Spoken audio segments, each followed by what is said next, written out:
Fala, galera dos terceiros anos, é o terceirão, Plano de Estudo Doutorado, PET 1, volume 1, 2021. Nesse PET 1 da semana 3, o que nós então vamos estudar? Vamos lá então, na semana 3 desse PET 1, né, da terceira semana. Nós vamos estudar então a Revolução Industrial e o desenvolvimento tecnológico e mudanças no mundo do trabalho, tá? Então, vocês já estudaram, né, sobre a Revolução Industrial, a primeira Revolução Industrial, e o que foi a Revolução Industrial? A Revolução está relacionada a mudanças profundas no modo de produção, tá? No caso, uma revolução pode ser mudanças dentro da sociedade, transformações dentro da sociedade, ou pode, no caso da Revolução Industrial, foi uma mudança profunda na forma de produção e nas relações de trabalho, que até então não existiam. A primeira Revolução Industrial, ela ocorreu na Inglaterra. A primeira Revolução Industrial ocorreu de 1760 até 1830. Então, a primeira Revolução Industrial ela tem origem na Inglaterra.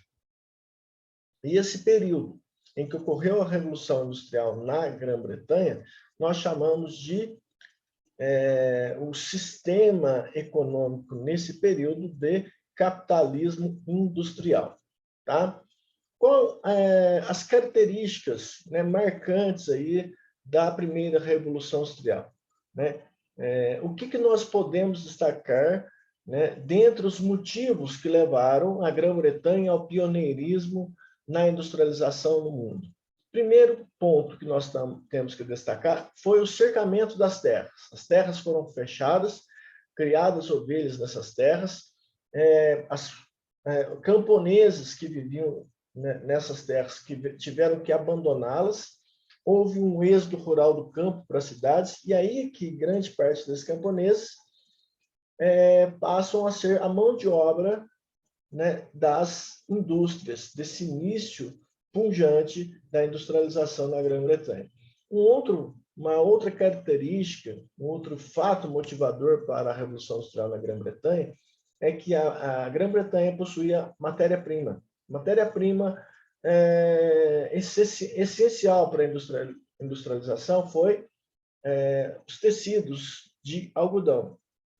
Então, o algodão, como matéria-prima, foi utilizado na produção dos tecidos, né? Do fio para o tecido de algodão. Daí, as máquinas que foram desenvolvidas nessa época foram máquinas de fiar, né? Sendo uma grande inovação para a época, a máquina a vapor.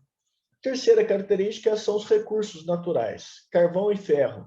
Carvão, essencial para o funcionamento das máquinas, porque a máquina a vapor foi a primeira máquina desenvolvida que funcionava através da energia do calor produzido pelo carvão. Então, a energia térmica transformava em energia mecânica.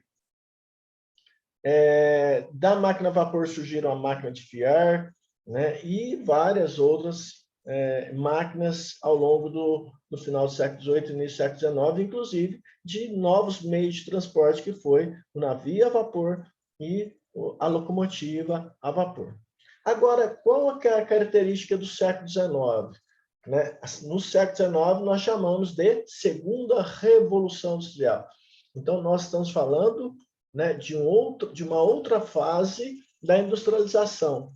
Né? Século XIX. O que nós podemos destacar como recursos? Aço, petróleo e eletricidade. Então, a descoberta da lâmpada elétrica e, logo em seguida, o desenvolvimento da eletricidade, que até então, no século XVIII, máquina a vapor, né, que era a responsável para o funcionamento das máquinas. Agora, nós temos aqui a eletricidade, que vai levar energia para a indústria, e uma energia muito mais rápida, né, muito mais moderna em relação à máquina a vapor. O petróleo, que foi um importante combustível agora para os novos meios de transporte que vão surgir. No final do século XIX, é inventado o motor a diesel, né, o motor a combustão a diesel, e depois vem o motor a gasolina, até então o desenvolvimento do carro. Então, o carro, né, é claro, inicialmente um objeto da elite, né, no final do século XIX e início do século XX, e aí destacou-se, por exemplo, no século XX, o famoso modelo T, né, da Ford, inventado por Henry Ford, né? Então, foi um carro dinâmico para a época. Então, no final do século XIX, aço, petróleo e eletricidade. O aço, né, para a produção, para a construção civil, para a produção de equipamentos, inclusive máquinas. Então, o aço tem inúmeras utilidades, né, e foi o grande recurso importante para a segunda Revolução Industrial. E quais os países se envolveram, quais países participantes da segunda Revolução Industrial? Nós podemos destacar os países da Europa, além da Grã-Bretanha, que passou por esse novo processo de industrialização, por essa nova etapa de industrialização, a França, a Alemanha. Na América, nós destacamos os Estados Unidos, inicialmente, e na Ásia, nós destacamos o Japão. A Rússia, no final do século XIX, início do século XX, deu um pontapé para a industrialização que foi um fator, inclusive, responsável pela Revolução Russa, por causa das péssimas condições de trabalho dos russos, né? Começaram greves de operários que passaram a exigir melhores condições de trabalho, né? Então, a Rússia iniciou-se esse processo também um pouco tardio, né? Mas, início do século XX, a Rússia vai entrar nesse processo. Na segunda Revolução Industrial, então, nós podemos destacar aí o tipo de indústria, a petroquímica, a metalúrgica e a automotiva, né? Ou seja, a metalúrgica para a produção de carros, né, principalmente, né, a automotiva também, nós destacamos a produção de diversos tipos de peças para automóveis, né, e a petroquímica. No século XVIII, a industrialização ocorreu no setor têxtil. Foi a indústria têxtil que se desenvolveu. Agora vamos para os meios de comunicação. No século XVIII, não podemos destacar nenhum desenvolvimento nos meios de comunicação. No século XIX, sim. Primeiro, o telégrafo. O telégrafo ele foi inventado por Samuel Morse, né, que criou o chamado Código Morse, onde, através de cabos que interligavam os continentes pelos oceanos, um país comunicava com o outro, né? Então, foi um importante meio de comunicação e o primeiro, que depois passa a ser utilizado apenas na indústria, em transportes navais. Então, era muito usado em navios, em vários outros tipos de equipamentos voltados para a marinha.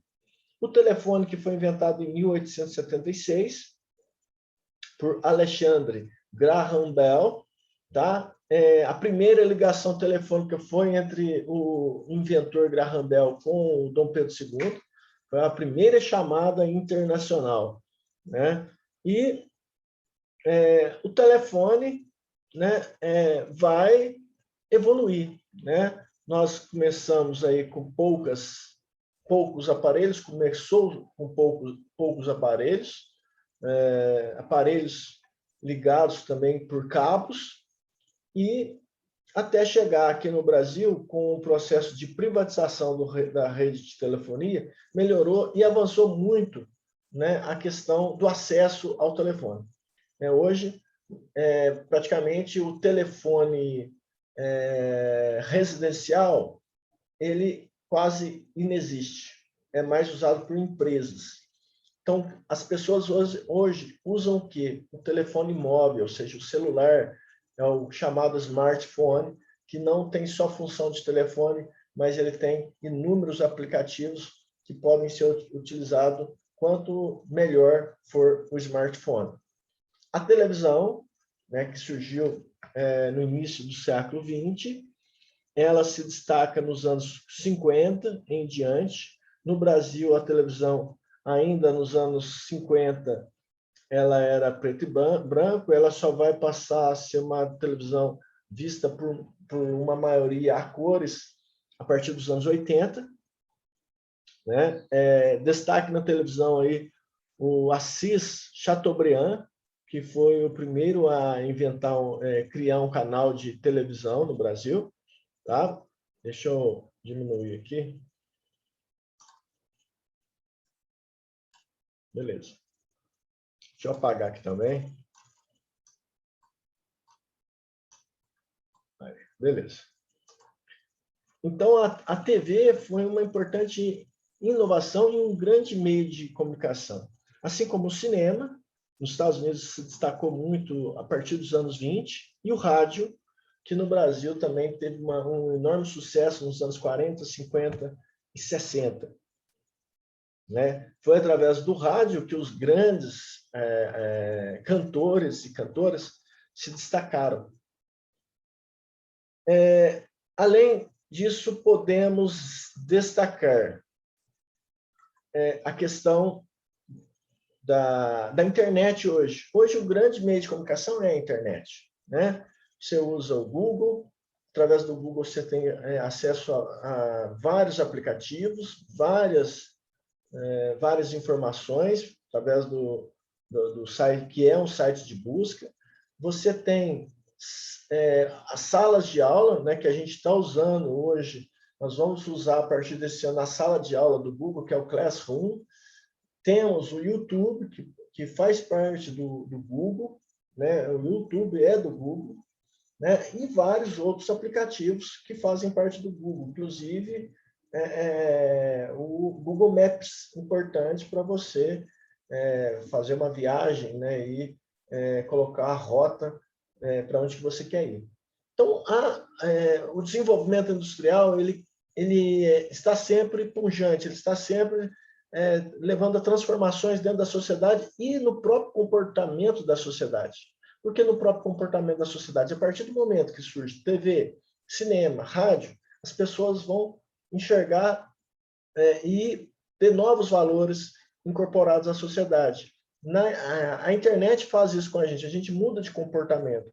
Né? Hoje as pessoas estão vendo mais uma tela de celular para assistir, inclusive novelas numa tela de celular, para assistir canais no YouTube, do que a própria TV. Então, a TV tem que renovar mediante essas transformações. As relações de trabalho, nós podemos destacar aí a questão da relação entre patrão e empregado. E, desde o século XVIII, começaram a haver péssimas condições de trabalho, né, abusos na jornada de trabalho. Lá no século XVIII, os trabalhadores chegavam a trabalhar cerca de 19 a 18 horas diárias. No século XIX continuou isso, então no século XVIII começou essa exploração do trabalho, tanto do homem como da mulher e da criança. No século XIX isso mantém, e aí que surgiram os sindicatos. Né? Os sindicatos surgiram mediante mediante a busca de melhores relações entre patrão e empregado, reivindicando condições melhores de trabalho, redução da jornada de trabalho, né? Inclusive, já no século XIX havia uma reivindicação de uma jornada de trabalho de 8 horas. E, é claro, com a exploração do trabalho, né, há também as desigualdades que haviam, das desigualdades sociais que começam a surgir. Então, a partir dessa explicação, vocês vão fazer as atividades da página 103 e 104. E aí, então, vocês terminam na 104 a semana 3. Ok? Plano de estudo tutorado, terceiro ano, ensino médio, volume 1 ou PET 1. Um grande abraço para todos.